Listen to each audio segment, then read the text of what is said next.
Now, every day here on Sibos Television, we've been talking to leading financial journalists for their analysis of the content being delivered in sessions across this packed virtual schedule. As we begin the last day of Sibos 2020, we can look ahead to some of the highlights still to come. But first, let's review some of the significant ground covered yesterday. And joining us to do just that is Anita Hawser. She's the European editor for Global Finance. And for a fourth time this week, Chris Hall also joins us. He's editor of ESG Investor and, of course, a writer for Sibos Issues. So very good morning to both of you. Thank you so much for joining us. Anita, let's start with you first. What was your highlight from Wednesday? Because I understand that there was a bit of future gazing that was going on as well. There was indeed, looking into the future of money and cross-border payments. And the sort of key takeaways from both of those sessions were that change is likely to be evolutionary rather than revolutionary. The pandemic may have sped up the digitization of payments.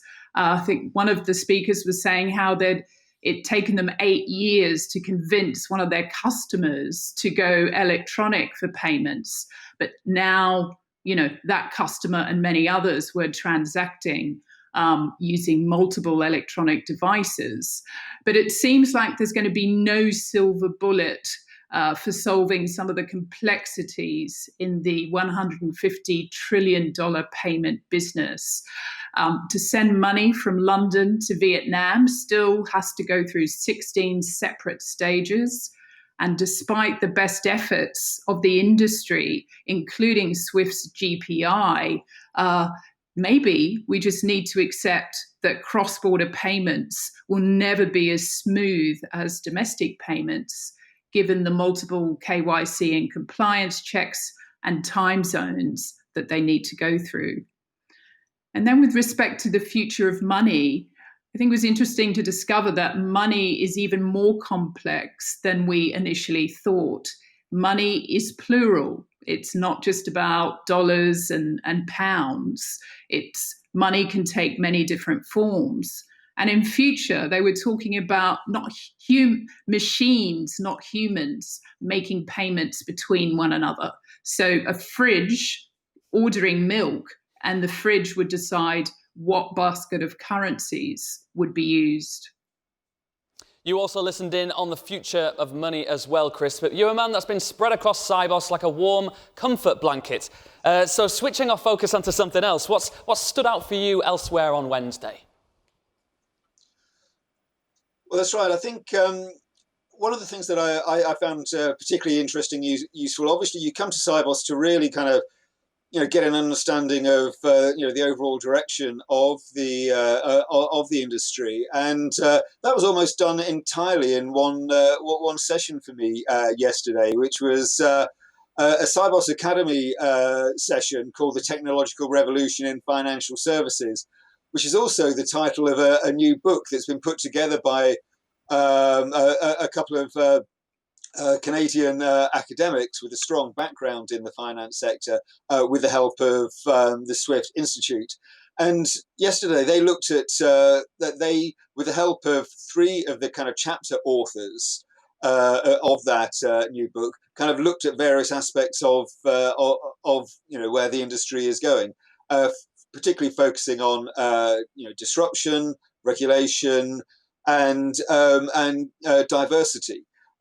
And starting with the kind of disruption angle, there was obviously a discussion of how fintechs and banks work together, but also of the kind of how the big tech firms, the Googles and Microsoft and Apple and Amazon are kind of making their way into the finance sector. And it was Jesse McWalters, formerly of the World Economic Forum, but now of MasterCard, kind of pointing out that, well, it's not as if these organizations are going to be kind of building networks in the same way as a traditional bank.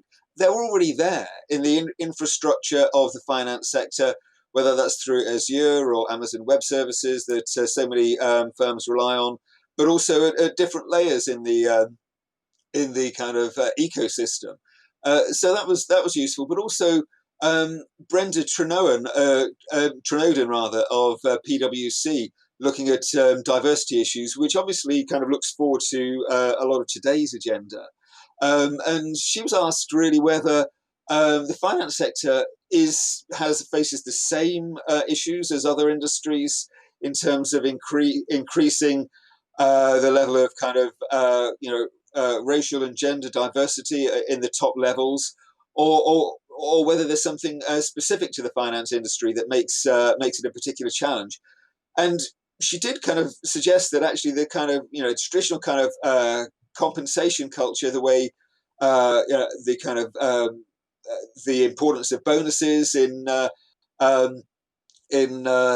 kind of finance sector has historically been an issue, because that's something that just traditionally men have been a lot better at kind of making their case than kind of female employees. But generally speaking, feeling that there was signs for there was so much evidence that a broader representation of people and ideas at the top level, the impact that has on customer insights, product design, risk management, that these were kind of overwhelmingly becoming evident of the need, and that was kind of overcoming the kind of past kind of cultural issues.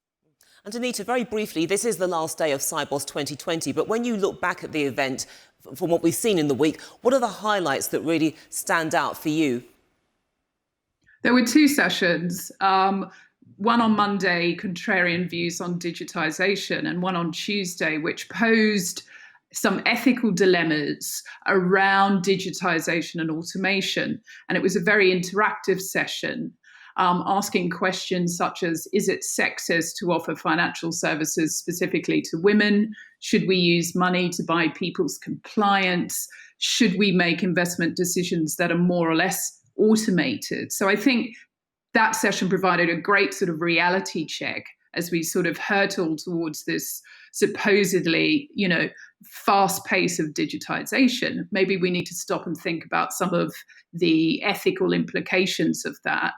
And then on the contrarian views of digitization, we heard that, this omni-channel data driven customer experience that we keep hearing about is still a long way off. And the dreams of fintech may be hindered by the lack of diversity.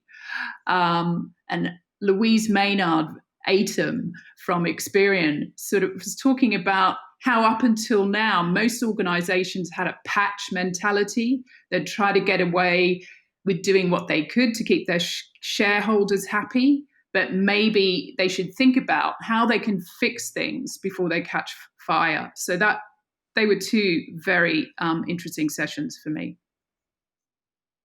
And Chris, if we can throw that over to you again, very briefly, just in a few words, we're quite short for time at the moment, sadly, a highlight for you from the whole week.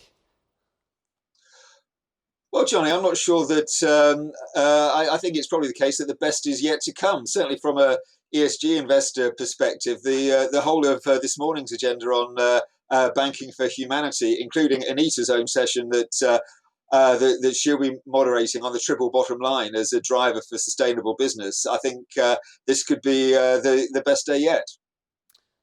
Okay, well, we'll have to leave it there. But Anita Hawser and Chris Hall, thank you so much for joining us, and enjoy the rest of Sibos 2020. Thank you.